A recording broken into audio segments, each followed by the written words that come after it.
রংপুর সমাজ কল্যাণ বিদ্যাবিথি বালিকা উচ্চ বিদ্যালয় ও কলেজের পরিচালনা কমিটি সভাপতি পদ পেতে পিস্তল দিয়ে অধ্যক্ষকে হুমকির অভিযোগ উঠেছে জাতীয় পার্টির নেতার বিরুদ্ধে, যার ভিডিও ছড়িয়ে পড়েছে সামাজিক যোগাযোগ মাধ্যমে।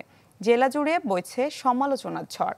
এ ঘটনা নিজের ভুল বলে স্বীকারও করেছেন জাতীয় পার্টির ওই নেতা।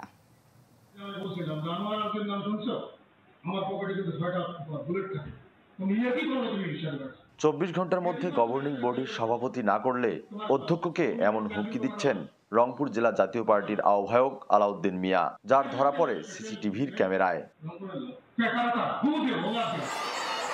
গত 24 জুন সমাজকল্যাণ বিদ্যাবিথি বালিকা উচ্চ বিদ্যালয় ও কলেজের অধ্যক্ষের কক্ষে যান অভিযুক্ত আলাউদ্দিন। জাতীয় পার্টির চেয়ারম্যান জি এম কাদেরের একটি ডিউ লেটার দেখিয়ে পরিচালনা কমিটির সভাপতির পদের দাবি করেন তিনি। অধ্যক্ষ এ নিয়ে বিধির কথা বললে ক্ষিপ্ত হয়ে পকেট থেকে পিস্তল বের করে প্রাণনাশের হুমকি দেন।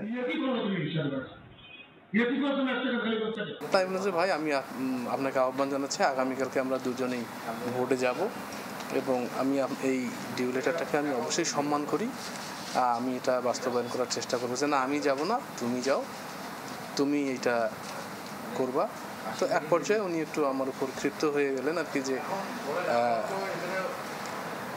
এটা তোমাকে করতে হবে। তো বললো যে আমি তোমার সঙ্গে ভালো বিহেভ করছি, আসলে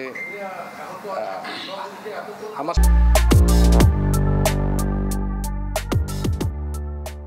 সাথে কিন্তু মানে পিস্তল থাকে আর কি। অভিযোগ স্বীকার করে আলাউদ্দিন মিয়া জানান, বিষয়টি ভুল হয়েছে। ভুল তো ভুলই, আর ভুল ভুল ভুল কন্টিনিউ যদি হয় সেটা হলো অপরাধ, সেটা হলো প্রায় ভুলগুলো বুঝি অবসর হলো একটা, ওটা উনি আপস করে দিয়ে। এ ঘটনায় তার বাসায় অভিযান চালিয়ে পিস্তলটি উদ্ধার করে পুলিশ, যদিও এটি ছিল লাইসেন্স করা।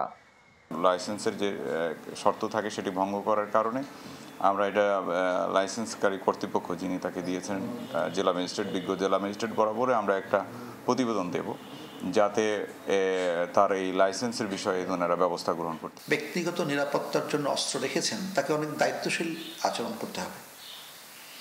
উনি দুর্বৃত্তদের মতো মানে সমাজ বিরোধীদের মতো আচরণ করতে পারেন না এই অস্ত্র দিয়ে। শিক্ষা প্রতিষ্ঠানে গিয়ে অস্ত্র দেখিয়ে হুমকির ঘটনায় এখনও নীরব জেলা শিক্ষা অধিদপ্তর।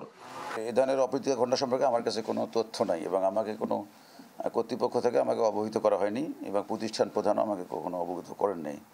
তবে পিস্তল দিয়ে হুমকি কাণ্ডে বিব্রত জাতীয় পার্টির দায়িত্বশীলরা। ফখরুল শাহীন, চ্যানেল 24, রংপুর।